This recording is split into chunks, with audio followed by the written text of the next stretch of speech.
Hello friends, आप सभी का फाउंडेशंस ऑफ आर सॉफ्टवेयर के इस कोर्स में बहुत बहुत स्वागत है। और ख़ास तौर पे आज इस अंतिम लेक्चर में आप सभी का बहुत बहुत स्वागत एक बार फिर से है।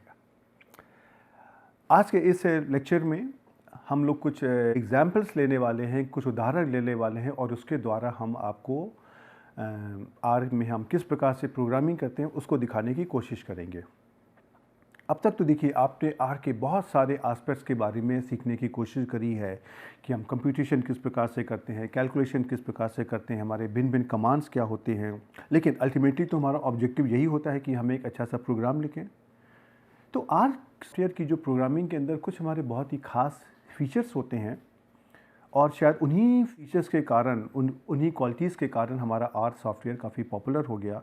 तो आज हम आपको कुछ उदाहरण लेकर के उन फीचर्स के बारे में आपको दिखाने की कोशिश करेंगे कि आर को हम किस प्रकार से भिन्न भिन्न तरीके से इस्तेमाल कर सकते हैं।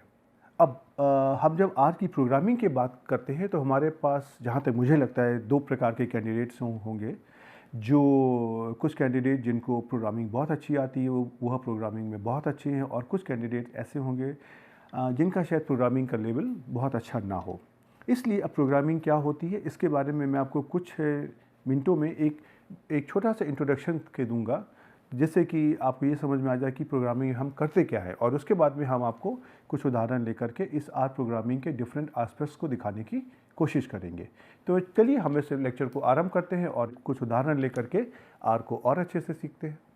ओके, अब देखिए सबसे पहला तो सवाल ये आता है कि प्रोग्राम क्या होता है, और अगर मुझे कोई प्रोग्राम अगर लिखना है तो उसमें हमारे क्या क्या स्टेप्स होते हैं। देखिए प्रोग्राम क्या है, प्रोग्राम के अंदर हमारे कुछ इंस्ट्रक्शंस होते हैं, कुछ जिनको हम उस सॉफ्टवेयर की लैंग्वेज के द्वारा उनके कमांड्स में एक सीक्वेंस में लिखने की कोशिश करते हैं। सीक्वेंस का मतलब कि जो कार्य पहले करना है उसका जो कमांड पहले आएगा, और जो कार्य बाद में करना है उसका कमांड बाद में आएगा। और हमारे किसी भी प्रोग्राम में हमारा ऑब्जेक्टिव एक ही होता है कि हमें कोई एक ख़ास प्रकार का आउटकम निकालना होता है। उसके लिए हम कंप्यूटेशन करते हैं, कैलकुलेशंस करते हैं, और वो हमारा कुछ इनपुट वेरिएबल के ऊपर बेस्ड होता है, उनके ऊपर आधारित होता है। तो हम अपने उस इनपुट वेरिएबल्स की वैल्यूज़ पर आधारित करते हुए हम अपना एक कुछ प्री डिफाइंड आउटकम को निकालने की कोशिश करते हैं। और इस कार्य को करने के लिए हम अपने उस कंप्यूटर को इंस्ट्रक्शन देते हैं कि आपको इस प्रकार से कार्य करना है। कंप्यूटर की एक समस्या ये है, कंप्यूटर है तो हमारा एक बहुत ही ओबीडियंट साथी है जो बहुत अच्छा काम करता है, लेकिन इसकी अपनी भाषा है और हमको कंप्यूटर की भाषा नहीं आती है और कंप्यूटर को हमारी भाषा नहीं आती है। तो इसी कार्य को करने के लिए हम सॉफ्टवेयर की सहायता लेते हैं। तो हम अपनी भाषा में सॉफ्टवेयर में कमांड को लिखते हैं जो हम उस कंप्यूटर के द्वारा करवाना चाहते हैं, और कंप्यूटर हमको जो अपना कार्य करके जो आउटपुट है उसको हमारी भाषा में ट्रांसलेट करके दे देता है। तो ये जो हमारा सॉफ्टवेयर है ये एक इंटरप्रेटर की तरह काम करता है, जो हमारे और सॉफ्टवेयर के बीच में एक दूसरे की भाषा को ट्रांसलेट करने का कार्य करता है। हम जो भी कुछ कहते हैं उसको हम सॉफ्टवेयर की भाषा में लिखते हैं और सॉफ्टवेयर उस कंप्यूटर को इन्फॉर्म करता है, और फिर जो कंप्यूटर उस कार्य को करता है और वह उस सॉफ्टवेयर को वापस इन्फॉर्म करता है, और सॉफ्टवेयर उसको फिर से हमारी भाषा में ट्रांसलेट करके हमको बता देता है। अब जब हम आर सॉफ्टवेयर की बात करते हैं तो आर सॉफ्टवेयर में जो हमारे प्रोग्राम होते हैं वो एक फंक्शन के द्वारा लिखे होते हैं, जिसके बारे में हम पहले भी बात कर चुके हैं। तो इसको लिखने के लिए सबसे पहले हमको अपने उस कार्य को करने के जो ऑब्जेक्टिव हैं उनको लिखना पड़ता है, अर्थात कि हम क्या उस प्रोग्राम के द्वारा निकालना चाहते हैं, और फिर हम उसको आर की लैंग्वेज में ट्रांसलेट करते हैं। हम अपने इनपुट और आउटपुट वेरिएबल्स को पहचानते हैं, उनको चिन्हित करते हैं, और उसके बाद हम ये देखते हैं कि इनपुट और आउटपुट वेरिएबल्स जो हमारे हैं उनका प्रकार किस प्रकार का होगा, अर्थात वो न्यूमरिक होंगे, स्ट्रिंग होंगे, फैक्टर होंगे, मैट्रिक्स होंगे इत्यादि। और ये डिपेंड करता है कि आपको किस प्रकार का टूल इस्तेमाल करना है। जो आपके इनपुट है वेरिएबल्स हैं, आउटपुट वेरिएबल्स हैं, वो आपके एक सिंगल वेरिएबल भी हो सकते हैं, वेक्टर भी हो सकते हैं, मैट्रिक्स भी हो सकते हैं, और साथ ही एक फंक्शन भी हो सकते हैं। और जो भी आपके इनपुट वेरिएबल होते हैं, ये जो आपका कमांड होता है फंक्शन FUNCTION, इसका जो पैरेंथेसिस होता है, इसका जो आर्ग्यूमेंट्स होता है, उसके अंदर हम अपने इनपुट वेरिएबल्स को यहाँ पर देने की कोशिश करते हैं और यहाँ पर देते हैं। और जो भी इस फंक्शन को जब हम एग्जीक्यूट करेंगे तो इसका हमको आउटपुट मिल जाएगा। अब कोई भी फंक्शन का जो आउटपुट अभी आ रहा है वह किसी अन्य फंक्शन के इनपुट की तरह भी कार्य कर सकता है। ये हम आपको यहाँ पे उदाहरण के द्वारा समझाने की कोशिश करेंगे। और जो भी हमारा आउटपुट होता है उसको हम अपनी आवश्यकता के अनुसार फॉर्मेट कर सकते हैं और जिस प्रकार से हम उसको देखना चाहते हैं हम अपने आर के कमांड को इस्तेमाल करके उस फॉर्मेट में, चाहे स्क्रीन पे चाहे फाइल में, हम उसको देख सकते हैं। तो ये तो हमारा एक देखिए जनरल हमारा जो एस्पेक्ट होता है प्रोग्राम के बारे में कि प्रोग्राम होता क्या है। अब जब भी हम प्रोग्रामिंग करते हैं तो उसमें हमारे कुछ छोटी छोटी बातें होती हैं जो लोग प्रोग्रामिंग करते हैं वो इन बातों का ध्यान रखते हैं। तो कुछ टिप्स इस प्रकार से हैं कि जो भी है, जब भी हम कभी लूप्स का इस्तेमाल करते हैं तो यूजुअली वो हमारे प्रोग्राम की स्पीड को कम कर देते हैं, धीमा कर देते हैं, और उसकी जगह अगर हम वेक्टर और मैट्रिसेस का अगर इस्तेमाल करते हैं तो उसके द्वारा प्रोग्राम की स्पीड में कोई फ़र्क नहीं आता है, राइट। इसलिए आप देखेंगे कि जब भी हम प्रोग्रामिंग करते हैं तो हम वेक्टर और मैट्रिसेस का प्रयोग करना ज़्यादा बेहतर समझते हैं। यहाँ पर हमने जो प्रोग्राम लिए हैं वो बहुत छोटे तरह के प्रोग्राम है और उसमें से आपको इस प्रकार का कोई अंतर नहीं दिखाई देगा।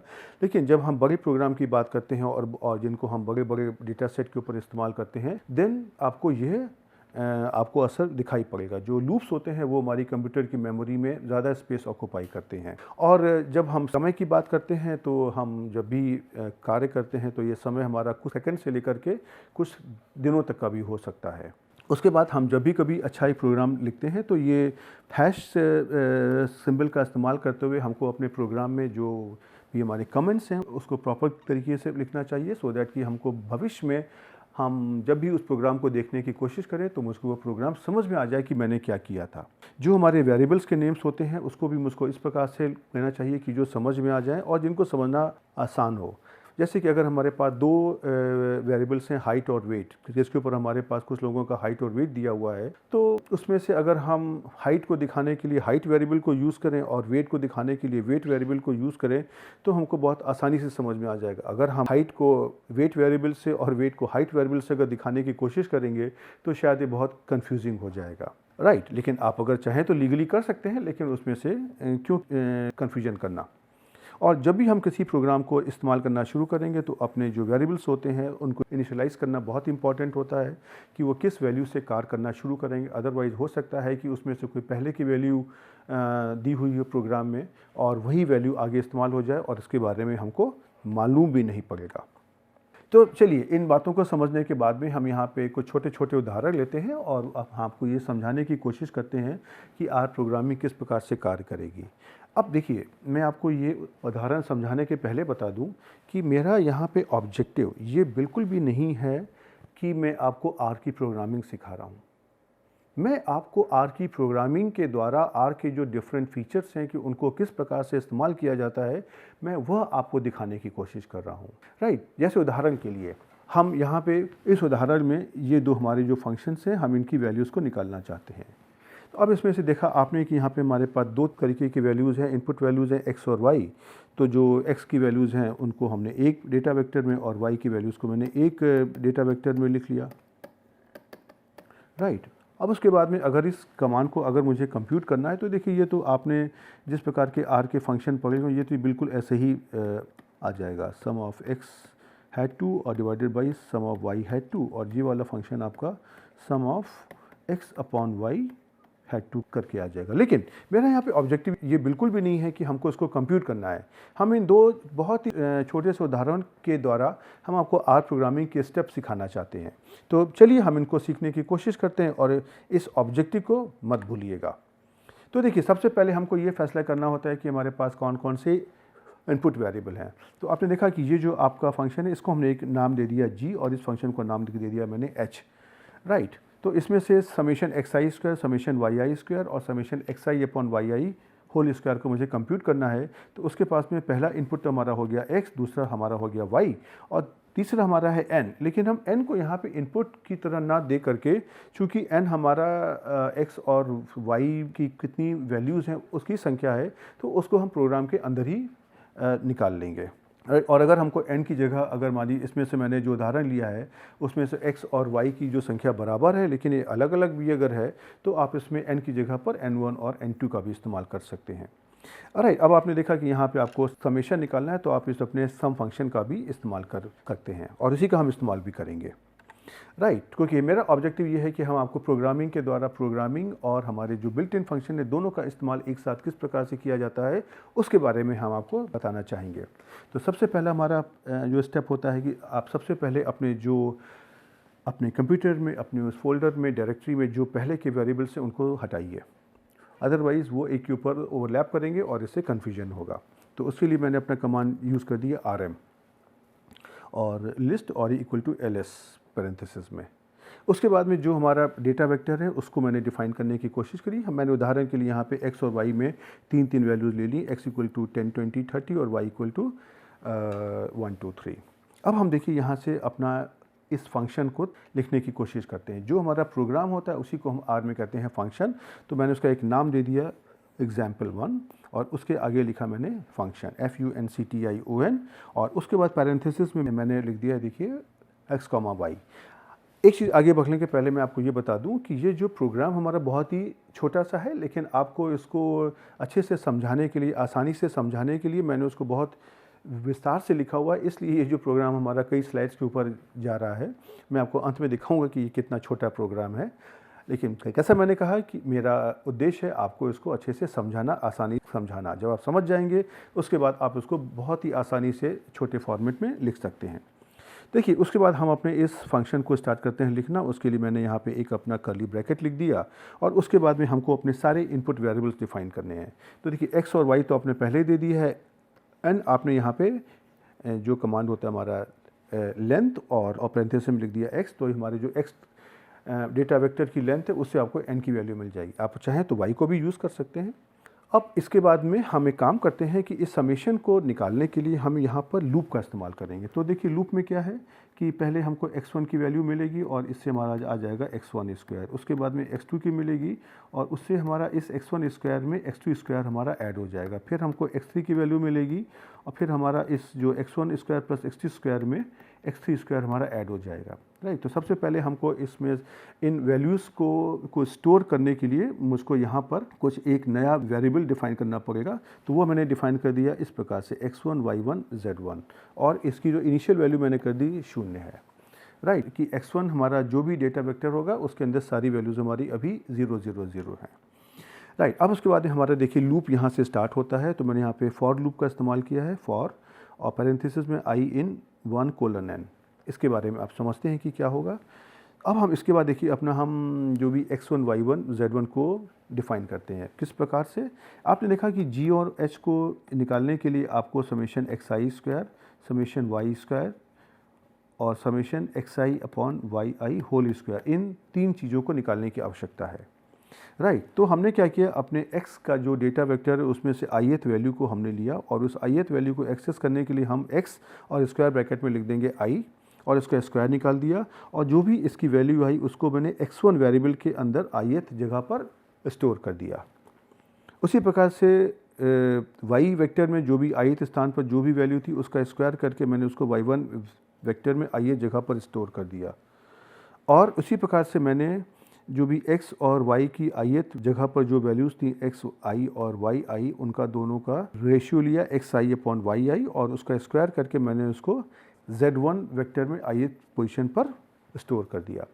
इसके बाद से ये हमारा लूप चलेगा और ये हमारा 1 to n की सारी वैल्यूज़ को लेकर के इस लूप के अंदर उसको एग्जीक्यूट करके x1, y1 और z1 के अंदर एक्स स्क्वायर की वैल्यू, y स्क्वायर की वैल्यू और x अपॉन y स्क्वायर की वैल्यू को स्टोर कर देगा। अब देखिए आपको क्या निकालना है, आपको उनका सम निकालना है। तो बेसिकली आपको जो आपने x1, y1 और z1 तीन वेक्टर निकाले हैं उनके अंदर जो भी वैल्यूज़ आई हैं उनका आपको सम निकालना है। राइट, तो उसका मैंने सम निकाला और इसकी वैल्यू को मैंने सम अंडरस्कोर स्क्वायर अंडरस्कोर x, सम अंडरस्कोर स्क्वायर अंडरस्कोर y और इसी प्रकार से सम अंडरस्कोर स्क्वायर अंडरस्कोर z नाम के तीन वेरिएबल के अंदर क्रमशः मैंने इनको स्टोर कर दिया। अब देखिए आपका काम बहुत आसान हो गया। अब आपको ये जो g और h को कंप्यूट करना है, तो g को किस प्रकार से करना है, समेशन xi स्क्वायर। तो समेशन xi स्क्वायर देखिए कहाँ से आ गया, यहाँ से sum under square underscore x से आ गया और जो divided by summation yi square है ये आपका देखिए ये जो sum under score square underscore y से आ गया। और जो आपका h फंक्शन है वो आपका देखिए summation xi upon yi whole square है। ये वैल्यू क्या है, ये देखिए यही तो है, सम अंडरस्कोर स्क्वायर अंडरस्कोर z। तो देखिए आपने इस g और h फंक्शन को यहाँ पे निकाल लिया। अब आपकी इच्छा ये है कि हम इसको किसी पर्टिकुलर फॉर्मेट में इसका आउटकम देखना चाहते हैं, तो मैंने इसके लिए अपना कैट कमांड का यूज़ किया। तो मेरा हो गया कैट, और फिर हमने डबल कोट्स में अपना स्टेटमेंट लिखा the values of g and h। उसके बाद में ये g की वैल्यू यहाँ से आ जाएगी, और उसके बाद एंड हमारा स्ट्रिंग है, h की वैल्यू हमारी यहाँ से आ जाएगी, और उसके बाद में जो हमारा कमांड है अगली लाइन पर आ जाएगा। इसके लिए हमने \n का कमांड दे दिया, और देखिए यहाँ पे आपका फंक्शन ख़त्म हो गया। अब जैसा इसी फंक्शन को जो मैंने इतनी सारी स्लाइड्स में आपको दिखाया, आप अगर एक ही स्लाइड में देखना चाहें तो देखिए यही फंक्शन तो है ये, राइट। ये आपने यहाँ पे इनपुट दिया हुआ है, यहाँ पर देखिए आपका ये लूप है, यहाँ पे आपने कंप्यूटेशन किए हैं, और देखिए यहाँ पे आपका आउटकम आ गया। तो आपने देखा कि इतना छोटा सा फंक्शन था, और खाली मैंने आपको समझाने के लिए मैंने उसको इतना लंबा किया है, राइट। और ये इसका स्क्रीनशॉट है जो हम आपको आर कंसोल में करके दिखाएंगे। और देखिए ये जो प्लस साइन है, ये आपको मालूम है कि जब हम इस प्रोग्राम को अपने आर कंसोल में टाइप करेंगे तब ये आपको यहाँ पर दिखाई पड़ेंगे। अब इसके बाद में देखिए जब हम इस प्रोग्राम को एग्जीक्यूट करने की कोशिश करेंगे तो क्या होगा, हमको x की और y की कुछ वैल्यूज़ लेना होगा। तो मैंने x की वैल्यू 10, 20, 30 और y की वैल्यू 1, 2, 3 ले ली, और मैंने लिखा example1 और ब्रैकेट में लिख दिया x, y। जब इसको मैंने यहाँ पर एग्जीक्यूट किया तो इस प्रकार का देखिए आपको आउटपुट मिल जाएगा, the value of g and HR। 100 की वैल्यू यहाँ से कंप्यूट होकर के ये वैल्यू g की है, और ये वैल्यू है h की 300, ये अपने आप से यहाँ से कंप्यूट हुई g एंड h रिस्पेक्टिवली, ये देखिए यहाँ पे टाइप हो गया। उसी प्रकार से अगर आपने x की और y की वैल्यू को चेंज किया तो और फिर से example1 को एग्जीक्यूट किया तो देखिए आपका प्रकार की वैल्यू आ जाएंगी, the value of g and HR this and this respectively.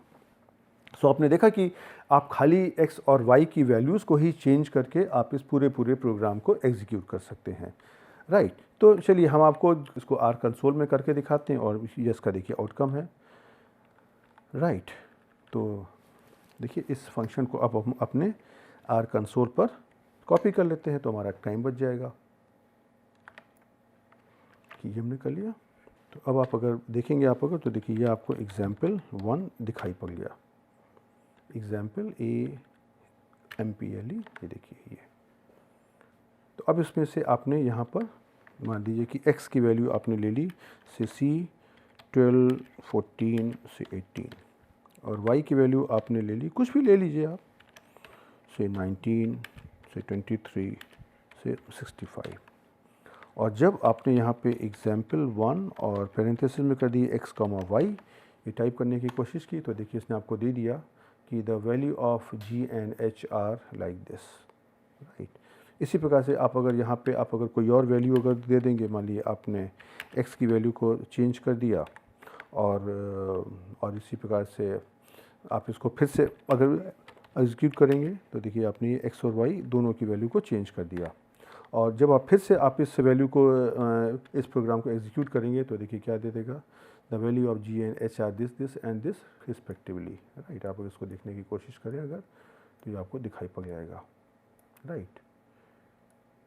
तो चलिए अब हम आपको जो अपना अगला उदाहरण है उसको दिखाने की कोशिश करते हैं, लेकिन उसके पहले मैं आपको ये बता दूं कि अगर आप इस फंक्शन को अगर आप एक अच्छे तरीके से लिखना चाहते हैं तो आपने अपनी आर की जो भी नॉलेज को सीखा है उसके द्वारा आप इस फंक्शन को बिल्कुल ऐसे sum of x had 2 divided by sum of y had 2 करके आप एक ही लाइन में लिख सकते हैं, और h फंक्शन को आप sum of x upon y had 2 करके एक ही लाइन में लिख सकते हैं। लेकिन जैसा मैंने कहा मेरा यहाँ पे ऑब्जेक्टिव कुछ और है। अब इसके बाद देखिए मैं आपको एक और उदाहरण देता हूँ, और इस उदाहरण के द्वारा हम आपको कुछ एक हमारा आर का बहुत अच्छा फीचर है कि किस प्रकार से हमारा कंप्यूटेशन होता है उसके बारे में हम आपको दिखाने की कोशिश करेंगे। तो चलिए हमारा ऑब्जेक्टिव ये है कि ये फंक्शन हमारा है fxy, इस प्रकार से इसको मुझे कंप्यूट करना है। अब इस फंक्शन में आप अगर ख़ास तौर पे थोड़ा सा ध्यान दें अगर तो देखिए ये जो वैल्यू है x प्लस लॉग y ये आपकी देखिए अलग अलग जगह आ रही है। तो इस x प्लस लॉग y को मैंने एक और फंक्शन में लिख लिया gxy, और जब इसको अगर मैंने अपने gxy के फॉर्म में अगर लिख लिया अगर, तो ये जो आपका fxy है इसको हम देखिए इस प्रकार से लिख सकते हैं, जहाँ जहाँ पे x प्लस log y है वहाँ पर मैंने देखिए gxy लिख दिया। अब हम क्या करेंगे, देखिए gxy को अलग से कंप्यूट करेंगे और उसके बाद हम इसको fxy को कंप्यूट करेंगे, लेकिन gxy को हम कहीं कंप्यूट नहीं करेंगे, बल्कि जो fxy उसको खुद ब खुद पता ही कंप्यूट करेगा। ये बात मैं आपको दिखाने की कोशिश करता हूँ। तो देखिए जो आपके इनपुट वेरिएबल क्या क्या हो गए x और y, आपका आउटपुट वेरिएबल क्या होगा, आपका जो फंक्शन है fxy उसका हो गया f। तो अब आपको हम क्या करेंगे, पहले हम gxy को कंप्यूट करते हैं और उसके बाद हम इसको fxy को कंप्यूट करेंगे, लेकिन हम gxy को बाद में कॉल नहीं करेंगे। ये gxy खुद ब खुद हमारा fxy के अंदर कॉल होगा और ये एग्जीक्यूट होगा। तो देखिए जो हमारा सबसे पहला स्टेप है कि हम अपने सारे डेटा वैल्यूज़ को पहले हटाने की कोशिश करेंगे, फिर हम यहाँ पे अपना जो भी इनपुट डेटा वेक्टर्स हैं हम उनको डिफ़ाइन कर देंगे। अब उसके बाद में हम देखिए यहाँ पे दो फंक्शन लिखते हैं, एक g के लिए और एक f के लिए। तो आपने देखा कि ये जो gxy देखिए बहुत ही आसान सा है, x plus log y upon y. तो इसको डिफ़ाइन करने के लिए मैंने एक फंक्शन डिफ़ाइन किया g और उसको लिखा फंक्शन x कॉमा वाई। उसके बाद में मैंने उसको देखिए पैरेंथेसिस में ये मैंने फंक्शन लिख दिया x plus log y divided by y, right. और ये मैंने देखिए यहाँ पे कमेंट लिख दिया जिससे आपको समझ में आ जाए कि यहाँ से फंक्शन आरंभ हो रहा है और यहाँ पे फंक्शन ख़त्म हो रहा है। उसके बाद में मैंने देखिए यहाँ पे जो fxy को डिफ़ाइन किया। अब यहाँ पे आपको ध्यान देना है कि मैंने ये फंक्शन डिफ़ाइन किया f is equal to function xy, और यहाँ पर मैंने x plus log y upon y नहीं लिखा है, मैंने यहाँ पे सिंपली खाली देखिए ये फंक्शन लिखा हुआ है gxy। और gxy कहाँ से आ रहा है, gxy यहाँ से आ रहा है, और हमने देखिए यहाँ पे gxy और gxy को ही इस्तेमाल किया है, राइट। अब जरा से हम जब इसके एग्जीक्यूशन की बात करेंगे तो पता है क्या होगा, हम जब fxy को जब हम यहाँ पे कंप्यूट करेंगे तो ये कंट्रोल हमारा यहाँ पे आएगा, फिर यहाँ पे आएगा, और जब यहाँ पे आएगा तो देखेगा कि यहाँ पर gxy है। तो ये gxy यहाँ से इस प्रोग्राम से बाहर आएगा और यह प्रोग्राम आपके gxy पे आएगा। यहाँ से x और y की जो हमने वैल्यू यहाँ पर दी हुई है, इससे वह gxy की वैल्यू को कंप्यूट करेगा और जो भी न्यूमेरिकल वैल्यू अंत में आएगी उसको वो यहाँ पर ले आएगा और उसके द्वारा इस फंक्शन को कंप्यूट कर देगा। तो इसके लिए ये बहुत आवश्यक है कि ये जो आपका gxy फंक्शन उसको आपने पहले से डिफ़ाइन किया होना चाहिए, और ये आप के लिए अच्छा होगा कि अगर आप उसको उसी डायरेक्टरी में ही रखें जहाँ पर आपका ये fxy है, राइट। और अगर नहीं है तो आपको उसका जो पाथ डिफ़ाइन करके आपको उसके डिफ़ाइन करना होगा, ठीक है। अब इसके बाद में आप अगर देखेंगे ये जो मैंने आपको दो फंक्शन लिखे हैं, ये देखिए बहुत ही आसान तरीके से आपको इस प्रकार से डिफ़ाइन करने हैं। g आपका ये हो गया और f आपका ये हो गया, बस, राइट। अब इसके बाद में देखिए ये आपका स्क्रीनशॉट है इस फंक्शन का, ये जब आप टाइप करेंगे तो ये आपको ऐसा दिखाई पड़ेगा। अब हम इसको देखिए यहाँ पे एग्जीक्यूट करते हैं और यहाँ पे आपको ध्यान देना है, मैंने यहाँ पे x की वैल्यू ली 10, y की वैल्यू ली 20 और यहाँ पे मैंने किया fxy। मैंने यहाँ पे gxy को एग्जीक्यूट नहीं किया है, ये आपको ध्यान देना है, राइट। जब भी हम fxy को कंप्यूट करेंगे इसका कंट्रोल हमारा बाहर आएगा, ये gxy जो फंक्शन हमारा दिया है वहाँ पे जाएगा, यहाँ से वैल्यू को कंप्यूट करके इसके अंदर लाएगा और जो भी g की जो भी वैल्यू आएगी उसके द्वारा वो f की वैल्यू को निकाल के आपको पकड़ा देगा, और जो वैल्यू आएगी वो देखिए इस प्रकार की आ जाएगी, राइट। और इसी में आप अगर x और y की वैल्यू को अगर आप चेंज करते हैं और फिर से fxy की वैल्यू को निकालेंगे तो देखिए इस प्रकार से वैल्यू आ जाएगी। तो आपने देखा इस उदाहरण में मैंने आपको ये दिखाने की कोशिश करी कि आपको fxy को कैलकुलेट करने के लिए आपको gxy को कैलकुलेट करने की आवश्यकता नहीं है, और आप जो इनपुट भी है आपने खाली एक ही जगह दिया है, और अगर आपके gxy के अंदर सारे इनपुट्स वही इस्तेमाल होने वाले हैं जो आपने fxy में दिए हुए हैं, तो आपको gxy को फिर से कोई भी इनपुट वेरिएबल gxy के लिए फिर से इनपुट वेरिएबल को डिफ़ाइन करने की कोई आवश्यकता नहीं है। तो देखिए ये इस आर प्रोग्रामिंग का बहुत बड़ा ये पार्ट हमारा इसका एडवांटेज है, जिसके कारण हमारा ये जो आर सॉफ्टवेयर है बहुत ही पॉपुलर हो गया। अब इसका देखिए एडवांटेज क्या है, एडवांटेज इसका ये है कि अगर आपको एक कोई बहुत बड़ी प्रोग्रामिंग करनी है तो आपने अपने ऑर्गेनाइजेशन में इस प्रोग्राम को छोटे छोटे हिस्सों में डिवाइड करके आपने उसको भिन्न भिन्न लोगों को पकड़ा दिया। अब वो लोग अपना अपना प्रोग्राम लिख देंगे, अब उसके बाद में आप उस प्रोग्राम को आप यहाँ पर चाहें तो आप एक साथ कॉल कर लीजिए और इसके बाद में आप उसको यहाँ पे एग्जीक्यूट कर सकते हैं। तो अब देखिए यहाँ पर मैंने आप इस फंक्शन का जो भी एग्जीक्यूशन है उसको आर सॉफ्टवेयर में करके दिखाने की कोशिश कर रहा हूँ। तो आप देखेंगे ये मैंने दोनों प्रोग्राम को यहाँ पे कॉपी पेस्ट कर दिया। तो आप देखेंगे कि जी हमारा है ये और एफ हमारा है ये। अब देखिए हम यहाँ पर x की कोई वैल्यू देते हैं, x इक्वल टू 10 और y इक्वल टू से 20। अब हमको देखिए कंप्यूट क्या करना है, अपना fxy। तो मैंने फंक्शन को कॉल किया x, y। अब यहाँ पे देखिए मैंने अभी तक g फंक्शन को कहीं भी कंप्यूट नहीं किया है, लेकिन हम जैसे यहाँ पे एंटर करेंगे ये देखिए हमारी वैल्यू आ गई। अर्थात इसने क्या किया, जब इसने f को एग्जीक्यूट करने की कोशिश करी तो ये फंक्शन के आगे आया, यहाँ पे लिखा हुआ था gxy। तो gxy को ये इस कंट्रोल को ये इस फंक्शन के बाहर लेकर के गया और इसने यहाँ पे देखा कि gxy लिखा हुआ है, इसने उसको यहाँ से एग्जीक्यूट किया और जो भी इसकी वैल्यू आई उसको वो वापस इसके अंदर ले आया और उसने आपको fxy की वैल्यू निकाल करके यहाँ पे दे दी।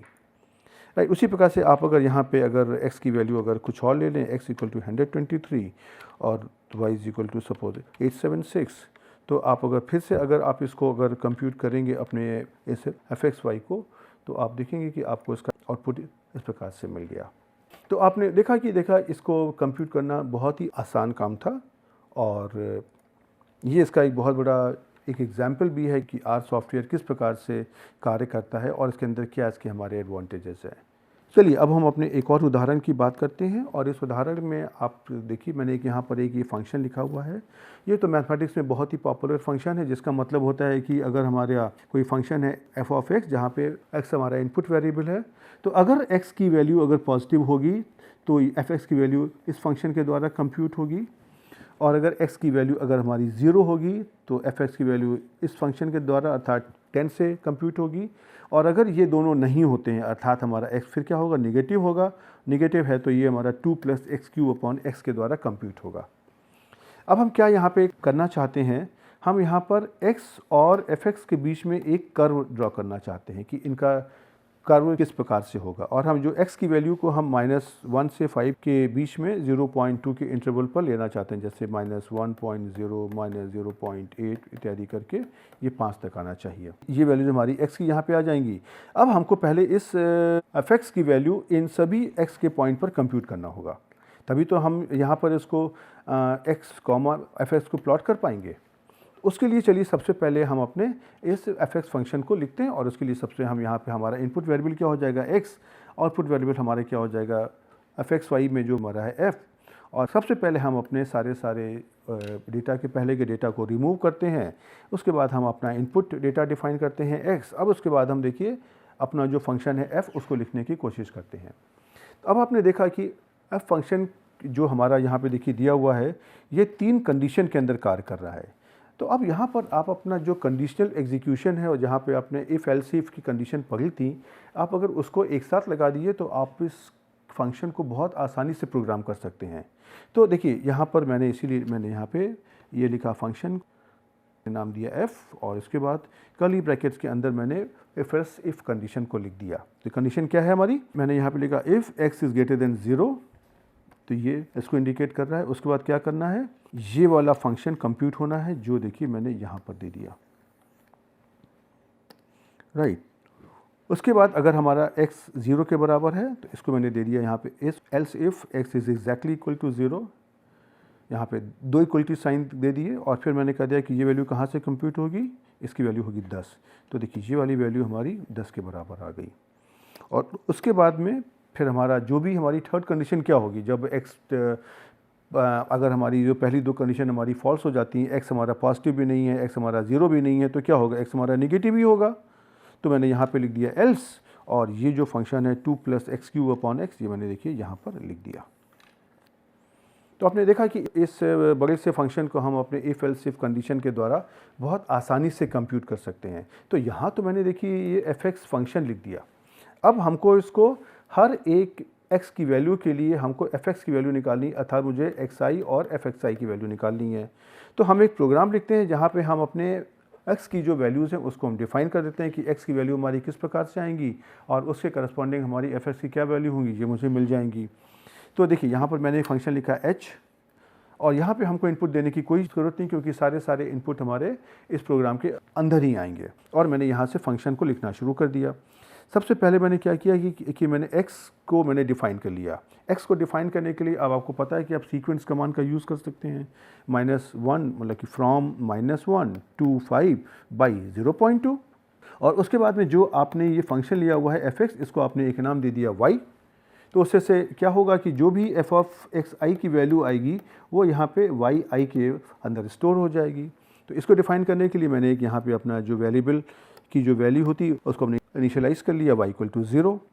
उसके बाद में अब हमको अपनी f(x) की वैल्यूज़ कंप्यूट करनी है, जहाँ पर हमको x की वैल्यू पहले से हमको मालूम पड़ गई है। तो हम उसको यहाँ पे हम लूप का हम इस्तेमाल करके आपको दिखाना चाहेंगे। तो हम लिखते हैं for i in 1 to length of x। अब जितनी भी हमारी x की वैल्यू पीछे जनरेट हुई हैं यहाँ पर, उनकी कितनी भी संख्या है होगी, उनकी जितनी भी वैल्यू होगी वो हमारी ऑटोमेटिकली यहाँ से लेंथ ऑफ x के द्वारा कंप्यूट हो जाएगी। फिर मैंने यहाँ पे लिखा अपना इस फंक्शन f को मैंने एग्जीक्यूट किया कहाँ पे, x ब्रैकेट i, मतलब x वेक्टर की जो ith वैल्यू है वहाँ पर ये वैल्यू लेगा और उसके द्वारा फिर ये f(x) फंक्शन को कंप्यूट करेगा और उसकी जो वैल्यू आएगी उसको वो y वेक्टर में ith स्थान पर स्टोर करेगा। लेकिन अब आपने देखा कि मैंने यहाँ पे f तो फंक्शन दिया ही नहीं h के अंदर, f का फंक्शन तो इस फंक्शन के देखिए बाहर कहीं पे है ये, राइट। लेकिन हम क्या कर रहे हैं, हमने इसको अपने h फंक्शन के अंदर डायरेक्टली कॉल किया है। अब देखिए यहाँ से आपकी जो जितनी भी yi की वैल्यू हैं ये आपकी स्टोर हो जाएंगी y के अंदर। अब उसके बाद में हम यहाँ पे इसका प्लॉट कमांड का यूज़ करते हैं, प्लॉट x, y, और हम यहाँ पे अपना जो टाइप होता है l मतलब लाइन, हम उसको ड्रॉ करने की कोशिश करते हैं। तो देखिए हम इसको यहाँ पे करेंगे तो देखिए ये पूरा प्रोग्राम आप अगर लिखेंगे तो देखिए f आपका ये हो गया, h आपका ये हो गया। बहुत ही छोटा सा प्रोग्राम है जो मैंने कई सारी स्लाइड्स में आपको दिखाने की कोशिश करी जिससे आपको समझ में आ जाए। ये आपका स्क्रीनशॉट है इन्हीं प्रोग्राम्स का जब आप इसको आर सॉफ्टवेयर में लिखने की कोशिश करेंगे। अब देखिए हम आपको खाली उदाहरण के लिए बता रहे हैं, हमको फंक्शन को एग्जीक्यूट करने की ज़रूरत नहीं है। हम सिर्फ आपको यहाँ पे दिखाना चाहते हैं कि f को आप अगर इस्तेमाल करेंगे तो f की भी कोई ना कुछ न्यूमेरिकल वैल्यू आएगी। और जैसे कि अगर हम कहते हैं x इक्वल टू 123, तो इसके करस्पॉन्डिंग जो हमारी f123 हमारी इस प्रकार से वैल्यू आ जाएगी। उसी तरह से अगर हम x की वैल्यू लेंगे -123 तो f की वैल्यू ये आ जाएगी। अब आपको अगर वेरीफाई करना है तो आपने देखा कि आपने लिया हुआ है कि जब x की वैल्यू 0 होगी तो f(x) की वैल्यू क्या होगी, 10। तो देखिए जब आपने x की वैल्यू लिया 0 तो आपकी y की वैल्यू या f(x) की वैल्यू कितनी आ गई, 10। इसी तरह से आपने x इक्वल टू 8 लिया तो ये वैल्यू आ गई, -4 लिया तो ये वाली वैल्यू आ गई। तो इससे आपको देखिए कॉन्फिडेंस आ जाएगा कि आपका ये प्रोग्राम कर क्या रहा है। इसने आपको x की जहाँ पे जो वैल्यूज़ दी थी उसके करस्पॉन्डिंग इसने आपको f ऑफ x की वैल्यू यहाँ पे निकाल दी है और ये जो वैल्यूज़ हैं जो आपने नियम दिया है उसके अनुसार कंप्यूट हो रही हैं।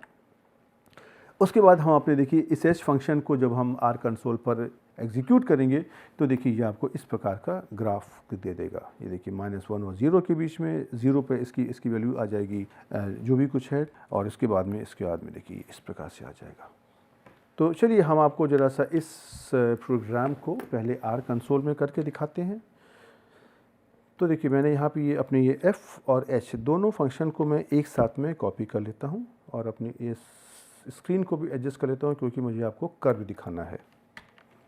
तो देखिए ये मैंने देखिए आपका फंक्शन आ गया f और ये आपका आ गया h, राइट। देखिए आ गया h। अब हम देखिए यहाँ पे जब हम इसको h को एग्जीक्यूट करते हैं तो आपका जो भी देखिए इनपुट है ये देखिए आपका x के अंदर ही दिया हुआ है, तो हमको उसको बाहर से कुछ नहीं देना है। अब ये क्या करेगा देखिए, इसलिए हमने यहाँ पे इस पैरेंथेसिस को खाली छोड़ लिया और जैसे ही हम एंटर करेंगे देखिए आपका ये कर्व बन करके आ गया। और अगर आप यहाँ पे कोई अगर x की वैल्यू को अगर फिर से बदलना चाहते हैं तो आप उसको चेंज कर सकते हैं, आपको ये कर्व फिर से बदल जाएगा, राइट। तो अब आपने देखा कि इस कार्य को करना इस आर सॉफ्टवेयर में तो बहुत ही आसान काम था। और इस तरह के अगर आपके पास कोई भी मैथमेटिकल फंक्शंस आते हैं तो आप उनको कंप्यूट कर सकते हैं, आप उनको प्लॉट कर सकते हैं। लेकिन आपने देखा कि इसके लिए बहुत आवश्यक है कि आपको जो बेसिक कमांड्स आते हैं जो हमारे आर के हैं उसके बारे में इंफॉर्मेशन होनी चाहिए, उनको किस प्रकार से एग्जीक्यूट करना है इसके बारे में नॉलेज होनी चाहिए। और जब भी आप उनको एक लॉजिकल वे से कंबाइन करने की कोशिश करेंगे तो आपको एक अच्छा सा प्रोग्राम मिल जाएगा। तो इन जो भी हमारे उदाहरण हमने लिए, इसके द्वारा हम आपको जो भी आर के हमारे कई सारे फीचर्स होते हैं प्रोग्रामिंग के, मैंने उसको दिखाने की कोशिश करी है आपको कि आप आर के प्रोग्राम के अंदर एक प्रोग्राम को भी एज एन इनपुट डाल सकते हैं। और ये आपके एक नहीं, आपके कई सारे प्रोग्राम हो सकते हैं। मैंने तो आपको यहाँ पे बहुत ही आसान से उदाहरण लिए हुए हैं, लेकिन आप अगर रियल लाइफ में देखेंगे तो आपको एक फंक्शन में कई सारे फंक्शन भी इनपुट की तरह हो सकते हैं, और जैसे ही आप उनको एग्जीक्यूट करेंगे मेन फंक्शन से वो कंट्रोल बार बार उस बाहर जाएगा और उनकी वैल्यू को कंप्यूट करके अंदर ले आएगा। तो इन सभी चीज़ों को देखने के बाद में अब इस आर प्रोग्रामिंग की सफलता ये आपके ऊपर डिपेंड करती है। और जैसा मैंने आपको आरंभ में कहा था कि मेरा इस कोर्स का जो उद्देश्य है वह आपको आर प्रोग्रामिंग सिखाना नहीं है, लेकिन हमारा सिर्फ इतना उद्देश्य है कि आपके जो दिल में आर प्रोग्रामिंग को सीखने का एक खौफ है, एक डर है, वो मैं बाहर निकाल सकूं। और मैंने अपनी ओर से पूरी कोशिश करी है कि मैं इस डर को बाहर निकाल सकूं, और इसीलिए मैंने यहाँ पे बहुत ही आसान से उदाहरण लिए हैं जो आपको समझ में आ जाएं, जिसको आप अपने हाथों के द्वारा कंप्यूट करके उसको वेरीफाई कर सकें कि जो आर के हमारे कंप्यूटेशन है और हम जो कर रहे हैं वो क्या एक ही चीज़ है या ये कुछ और कर रहा है। और जैसा मैंने पहले कहा था कि आर आपका फ्री सॉफ्टवेयर है, लेकिन इसका मतलब ये नहीं है कि ये गलत कंप्यूटेशन करता है। आपने देखा कि जिस तरह की कंप्यूटेशन आप एक्सपेक्ट करते थे, छोटे छोटे उदाहरणों के द्वारा आपने उनको वेरीफाई किया कि आर भी वही कार्य कर रहा है। तो अब तो आपको आर के ऊपर भी फेथ हो जाना चाहिए। और आर हमारे भिन्न भिन्न प्रकार के मैथमेटिकल जो काम होते हैं, स्टैटिस्टिकल काम होते हैं, सिमुलेशंस होते हैं इत्यादि, वहाँ पे बहुत अच्छे से कार्य कर सकता है। लेकिन उनको किस प्रकार से किया जाए और आर के साथ हम अपने जीवन में, अपने एकेडमिक करियर में नई ऊंचाइयों को कैसे छू सकते हैं, ये आपके ऊपर डिपेंड करेगा। यह जो लेक्चर हमारे लिए तो आज ये अंतिम लेक्चर है, लेकिन शायद आपके लिए आज से आपका कोर्स आरंभ होगा। और जब आप इन जो हमारे कमांड्स हैं, जो हमारे कॉन्सेप्ट्स हैं, जब आप उसको अपने कार्य में लगाने की कोशिश करेंगे, देन आप इन चीज़ों को आर सॉफ्टवेयर के द्वारा सही मायने में सीख पाएंगे। जो मैंने अब तक किया है वो तो मैंने आपको करके दिखाया है। अब तो आपका नंबर है सीखने का, और सीखने के लिए कहते हैं कि स्काई इज़ द लिमिट, अर्थात कि आकाश की ऊंचाइयों तक आप पहुंच सकते हैं, लेकिन आप कहां तक उगना चाहते हैं ये आपके ऊपर डिपेंड करता है कि आप कितनी मेहनत करते हैं और इस सॉफ्टवेयर को किस हद तक आप सीखना चाहते हैं। लेकिन मुझे पूरी उम्मीद है कि आपने इस कोर्स को एंजॉय किया होगा, आपने इन कमांड्स को सीखा होगा, और मुझे पूरा भरोसा है कि आप इसको यूज़ करके आप अपने करियर में नई ऊंचाइयों को छू सकते हैं। तो अब हम इस कोर्स में और इस लेक्चर में यहाँ पर रुकते हैं, और मैं आप सभी को बेस्ट ऑफ लक बोलना चाहूँगा। मैं ऊपर वाले से यही प्रार्थना करूँगा कि आप सभी लोग अपने जीवन में नई ऊंचाइयों को छुएं, अच्छे करियर से आगे बढ़ें, और इसी शुभकामना के साथ कहीं पर फिर कभी किसी कोर्स में, और शायद कभी फेस टू फेस कहीं हमारी और आपकी मुलाकात होगी। इसी उम्मीद के साथ में आपको फिर मिलेंगे। तब तक के लिए गुड बाय।